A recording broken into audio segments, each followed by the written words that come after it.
महाभारत के अंदर अर्जुन को एक बहुत बड़ी प्रॉब्लम हुई जिसका नाम है आइडेंटिटी क्राइसिस। आइडेंटिटी क्राइसिस, और उसी आइडेंटिटी क्राइसिस के शिकार हो आप लोग। Identity crisis. अर्जुन जब युद्ध लड़ने के लिए मैदान में उतरा और जैसे ही मैदान में वो तैयार हुआ युद्ध लड़ने के लिए, अचानक उसने सामने देखा, अरे ये तो मेरे रिश्तेदार हैं, अरे ये तो मेरे भाई बंद है, ये तो मेरे संबंधी है, इनसे मैं लड़ाई कैसे कर सकता हूं, इनको मैं कैसे मार सकता हूं। उसके हाथ से गांडीव छूटने लगा, उसके हाथ से धनुष बाण सब छूटने लगे। उन्होंने कहा I am not able to do it, Keshav ये मैं नहीं कर पा रहा हूं। मेरे सामने वो लोग हैं जिनके बाहों में मैं पला हूं, मेरे बड़े, मेरे बुजुर्ग, मेरे भाई, मेरे संबंधी। कृष्ण उसको देखकर मुस्कुराए, कृष्ण उसको देखकर के मुस्कुराए, और कृष्ण ने जो उसको बताया मैं आपको बताना चाहता हूं। दोस्तों, कृष्ण ने सिर्फ उससे एक ही बात कही कि अर्जुन मुझे ये बताओ कि तुम इस वक्त क्या हो, who are you at this time. उसने कहा इस वक्त मैं एक योद्धा हूं, इस वक्त, और जिस वक्त आप जो हो आपको उस वक्त वही करना है। उस वक्त उसने कहा इस वक्त तुम एक योद्धा हो। एक योद्धा का धर्म क्या है? लड़ना। That's all you need to concentrate on. इस वक्त आप एक योद्धा हो और आपको सिर्फ और सिर्फ कंसंट्रेट करना है अपने युद्ध पर। आइडेंटिटी क्राइसिस के शिकार मत बनो। उस वक्त जब वो योद्धा था वो सोच रहा था कि मैं किसी का बेटा हूं। नो, कृष्ण ने कहा इस वक्त तुम किसी के बेटे नहीं हो। जिस वक्त वो एक योद्धा था वो कह रहा था मैं किसी का भाई हूं, कृष्ण ने कहा तुम किसी के भाई नहीं हो। इस वक्त तुम एक योद्धा हो और इस पर्टिकुलर पॉइंट इन टाइम के ऊपर तुम्हें क्या करना चाहिए वो बताओ। मुझे युद्ध करना चाहिए। That's it, that's very simple. Do what you are supposed to do at this point in time, इसी वक्त के अंदर। एक कोट है, प्रोवर्ब है जो कहता है that quitters don't win and winners don't quit. But अगर आप ये चीज को बहुत गहराई से समझने की कोशिश करोगे, विनर्स भी जो है अपने लाइफ में बहुत सारी चीजों को क्विट करते हो, और जब तक आप ये चीजों को क्विट नहीं करोगे, जब तक आप ये चीजों को सैक्रिफाइस नहीं करोगे, आप भी आपके लाइफ में आगे नहीं बढ़ पाओगे। तो ये Netflix, Ramayan, Instagram, Facebook, WhatsApp, ये सारे जो चीजें हैं ना, ये आपकी सैक्रिफाइसेस होनी चाहिए, और इसी सैक्रिफाइसेस के बदले आपको बहुत कुछ मिलने वाला है इन योर लॉन्ग टर्म। इस चीज को आप समझने की कोशिश करो। ये सब मोह माया है। आप ये चीजों से टेम्परली हट जाइए। आई एम 100% श्योर ये शॉर्ट टर्म आपका जो लॉस है, it is going to give you a long term gain. तो ये चीजों का प्लीज भूल जाइए। और मैं आपसे पूछता हूं, आप लोग इस वक्त क्या हो? Students, and you should only and only be concentrating on studies, but suddenly you are thinking about family planning. नहीं हुआ ऐसा, मैं आपको बताता हूं। मैं एक सेमिनार दे रहा था हैदराबाद में। वो सेमिनार के बाद जैसे ही मैं निकला, 2-3 लड़के आपस में बात कर रहे थे। मेरी कानों में उनकी बात पड़ी। एक ने कुछ बोला होगा, पता नहीं उसने क्या बोला, दूसरा कहता चुप कर तेरी भाभी है।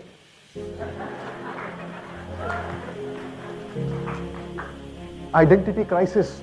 Right now when you should be concentrating on your studies, you are concentrating on Facebook, you are concentrating on entertainment, you are concentrating on a business plan which is there in your mind.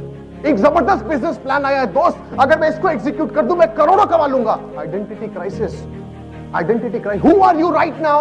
Student. What are you supposed to do right now? Study. Do that. That's it. Very simple. Don't complicate life. But we complicate life by this identity crisis. इस identity crisis से बाहर निकलो दोस्तों। Identity crisis से बाहर निकलने, जैसे ही आप इस आइडेंटिटी क्राइसिस से बाहर निकलोगे, वो करोगे जो आपको उसी वक्त में करना चाहिए, सक्सेस आपको मिल जाएगी, कुछ भी आपको रोक नहीं पाएगा। It's all about identity crisis and coming out of it. So दोस्तों, आज जो मैं स्टडी टिप आपको देने वाला हूँ, ये स्टडी टिप फॉलो करना इतना आसान नहीं है। बट अगेन, इस स्टडी टिप को फॉलो करना बहुत जरूरी है अगर आप वाकई में बहुत अच्छे रिजल्ट्स अचीव करना चाहते हैं। That is stay away from all the distractions and specially from social media, right? Stay away from all the electronic distractions. Electronic distractions में क्या क्या आ गया? टेलीविजन, कि टेलीविजन को यूज ना करें पढ़ते वक्त। आज के ज़माने पे टेलीविजन एनीवेज हम लोग कम यूज़ करते हैं। उसके अलावा जो हम लोग सोशल मीडिया यूज़ कर रहे हो, WhatsApp, Telegram, Facebook, YouTube, right? तो अगेन इसको यूज़ नहीं करना है पढ़ते वक्त। सर क्या मतलब है? आप क्या ये कहना चाहते हो कि व्हाट्सएप यूज़ बिल्कुल ना करें, टेलीग्राम बिल्कुल यूज़ ना करें, फेसबुक बिल्कुल यूज़ ना करें, यूट्यूब बिल्कुल यूज़ ना करें? नहीं, मैं आपसे वो चीज़ नहीं कह रहा हूँ, और ना आज के ज़माने पे वो चीज़ पॉसिबल है। बिकॉज हम सोशल मीडिया से इतने ज़्यादा कनेक्टेड हो चुके हैं कि कहीं ना कहीं उन चीज़ों के बिना हमारा सर्वाइवल बहुत डिफिकल्ट है। इवन आपको अमेंडमेंट वीडियोस भी इन्हीं सोशल मीडिया प्लेटफॉर्म पे मिलता है, आपको रिवीजन वीडियोस भी इन्हीं सोशल मीडिया प्लेटफॉर्म पे मिलता है। मैं भी आपसे इन्हीं सोशल मीडिया मीडियम के माध्यम से कनेक्ट करता हूँ। हमारे टेलीग्राम चैनल के अंदर ही आपको वॉइस टिप्स प्रोवाइड करता हूँ, MCQs टेस्ट लेता हूँ। तो आज के टाइम में इन प्लेटफॉर्म से अवॉइड करना पॉसिबल नहीं है। लेकिन मैं क्या कहना चाहता हूँ कि एटलीस्ट जब आप पढ़ाई कर रहे हो, जब आप पढ़ रहे हो, उस वक्त अपने को इंश्योर करना है कि भाई उस वक्त अपन फ़ोन को साइड कर दें और हम लोग सोशल मीडिया से दूर रहें। जो भी हमने 3-4 घंटा अपने पढ़ने के लिए एलोकेट कर रखे हैं, उस वक्त अपने को सोशल मीडिया से दूर रहें।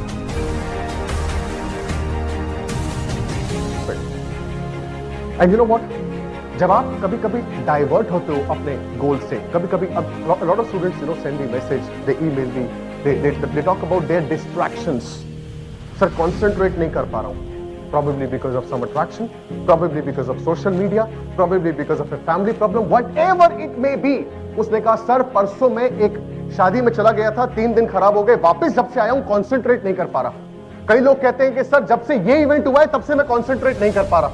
एक तो बड़ी जबरदस्त प्रॉब्लम मेरे सामने आई। एक बार एक स्टूडेंट कहता है सर जब से अंडरटेकर रेसलमेनिया हारा मैं कंसंट्रेट नहीं कर पा रहा। Come on friends, understand one thing, going off track is never a problem. Going off track is never a problem. ये एक प्लेन की तस्वीर है, मैं आपको छोटा सा एग्जांपल से समझाता हूं। जब एक प्लेन दिल्ली से टेक ऑफ करता है चेन्नई जाने के लिए, तो आपको क्या लगता है कि सारा का सारा टाइम उसको एक पायलट उड़ाया जा रहा है, पायलट के हाथ में है और वो उसको उड़ाया जा रहा है? ऐसा नहीं होता। आपको क्या लगता है they don't go to washroom, they don't take a break, they don't eat, they don't drink? No, that doesn't happen. क्या करते हैं वो? Once the plane has taken off, वो उसको ऑटो पायलट पे चला देते हैं। Autopilot, understand this, very important. Immediately they put it on autopilot, और जैसे ही वो उसको ऑटो पायलट पे चलाते हैं प्लेन अपने आप उड़ने लगता है अपनी डायरेक्शन पे। बट देन सडनली कुछ मौसम की खराबी से, किसी भी और कारण से वो प्लेन अपने पाथ से डेविएट होता है, और जैसे ही वो डेविएट होता है उसका इनहेरेंट करेक्शन मैकेनिज्म उसको इंस्ट्रक्शन देता है you are going off track, come back on track. Suddenly it comes back on track, और जैसे ही it comes back on track वो अपने ट्रैक पे चलना शुरू कर देता है। बट देन दोबारा किसी और कारण की वजह से इट गोज ऑफ ट्रैक, और जैसे ही वो ऑफ ट्रैक जाने लगता है inherent correction mechanism says come back on track, it comes back on track, again goes to its direction. और इसी प्रोसेस के अंदर going off track, coming on track, going off track, coming on track, it reaches the destination Chennai. Going off track is never a problem, never a problem. Not coming back on track is a problem.